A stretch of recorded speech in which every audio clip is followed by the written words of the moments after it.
Hello everyone, this is Congrats here. Welcome back to the channel guys, back with another end of season analysis video for the 2025 Stanley Cup Playoffs of the NHL. Last night, the Washington Capitals season officially came to a close as they were eliminated in the second round by the Carolina Hurricanes in 5 games. So Carolina will make another return to the Eastern Conference Final and they will be awaiting the winner between the Florida Panthers and the Toronto Maple Leafs, which could happen tonight. I'm not sure, but we'll have to just wait and watch. And for Washington, this concludes what has been a really unique season. This was their 50th season in the NHL. They saw Alex Ovechkin break the all-time goals record, which was phenomenal.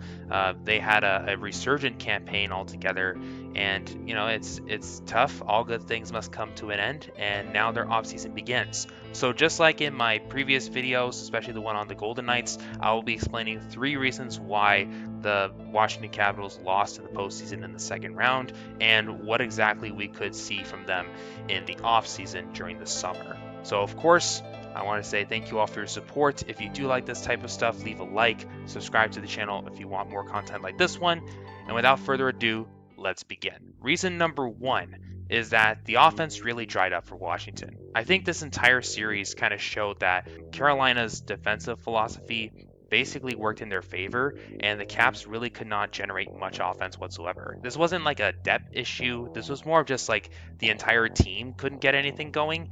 If you compare the Carolina series to the Montreal series, where Washington was taking full advantage of a young, inexperienced Canadiens roster, which of course did sometimes get the jump on them, and perhaps the early warning signs were showing there in that series. But honestly, if you compare it, it's night and day between the first and second round for Washington. They were generating so much offense in the first round that they barely got a fraction of that in the second round against Carolina. They weren't really challenging much of Frederik Andersen, who was very dominant throughout this entire series. They weren't getting much help on the special teams, and they were getting about 2 to 3 power plays a game. The penalty kill also was a challenge for them, and they weren't able to keep the puck out of the net at crucial moments. And I'll get to that later when I talk about goaltending and other things. But it's just, if they were able to somehow get some more offensive contributions, and if they were able to just find a spark, they couldn't find that, especially towards the tail end of this series. They were just struggling to generate anything. I think there was maybe one game where they got 2 goals in this entire gentleman's sweep. So that really hurts. And for a roster that was just so balanced in its talent pool and in the offensive style of the game that they had during the regular season, it's a bit of a whimper that they came out on. But yeah, that's reason number 1. Reason number 2 is certainly the inability to react in clutch time. Whether it was in the latter half of the third period or if it was overtime, this team really couldn't generate much, and if the game was tied, they kind of fell apart at the worst moments. In game 1, that game went to overtime. It lasted for a bit. Carolina ends up winning that one. Game 5 was also a disappointing collapse, as you had a really awkward shot from a sharp angle from Andrei Svechnikov, and that beats Logan Thompson, and that turns out to be the series winner. And unfortunately, it came at such a crucial latter half of the third period that the Capitals really didn't have much of a chance to try and get back in the game. At the same time, they weren't able to really generate much across most of the games. They usually got off to a slow start, usually generating somewhere between 5 to 8, 9 shots in the first period. Things kind of turned up in the third for them, but they just still couldn't generate any momentum to really give themselves some life. And that, I think, was probably a significant problem across this series. And lastly, reason number 3 is maybe some goaltending woes. You can probably throw an asterisk in here because I still think that Logan Thompson actually did a pretty good job in this postseason. I mean, obviously the series against Montreal probably could have gone a lot more smoother if you're Washington, but Thompson, the fact that he avoided injury in that series and that he was able to keep things going against Carolina for the most part was pretty good. His save percentage was relatively equivalent to what he had in the regular season, so not much of a difference there. It's just the big problem was that there were cases where he gave up a bad goal, and that bad goal really had an impact on the game as a whole. Of course, I've already talked about the Game 5 series winner that happened there. I think in Game 4, there was a bad rebound that he gave up off of a shot off his glove that he couldn't find, and it just went through the net. So there was that problem as well. So if anything, if Logan Thompson, I don't want to put too much blame on him, but you can maybe argue that there were just moments where when you need a real clutch save, which he did most of the time, whenever he didn't do that, it definitely burned the team. And those are just like maybe it's just small little errors that maybe permeated the entire lineup, and they just couldn't really do much about it. So yeah, like I said, I don't really want to put much blame on Logan Thompson because he had a phenomenal season this year, but small lapses like that in how you're playing definitely probably hurt the team. So now let's look at the official roster setup for the offseason and what exactly Washington might be doing in the summer months. Okay, so at least according to Puckpedia and what I could find, Washington's actually not in too bad of a position for this offseason.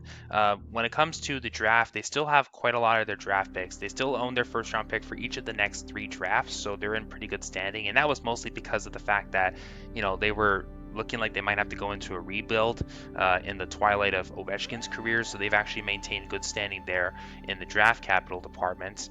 And when it comes to their roster breakdown and their payroll, they're actually going to be getting a lot of salary cap space in this offseason. Nicholas Backstrom and TJ Oshie in particular, both will be UFAs at the end of the season. Both of these guys look like their careers might be done because they were on LTIR for the entire campaign, so they're going to get a lot of cap space back from those guys in particular. They're also going to be having to worry about maybe some bargain bin guys or dudes they picked up at the trade deadline like Anthony Beauvillier and Taylor Radish, and wondering whether or not those guys are going to come back because they did have some pretty decent campaigns for all of the teams that they played for.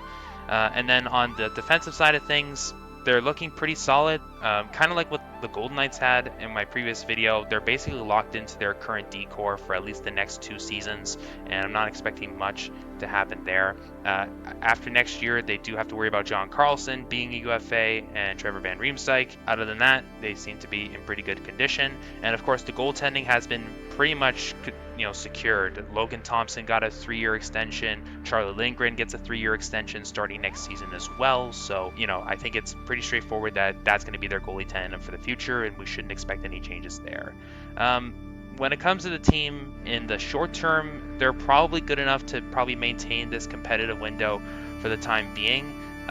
Maybe they have to just find some reinforcements in free agency, kind of like sticking around as a contender. I'm not sure if Washington can repeat the kind of performance that they had this season when really nobody thought that they would be a Metro Division winner and a borderline President's Trophy winner this season. I think that they're probably as constructed right now. Maybe if things don't break the way they did in the offseason last year, they're probably good enough for at least maybe 3rd in the Metro. I just think that teams like New Jersey and Carolina should probably contend for the division more than Washington right now.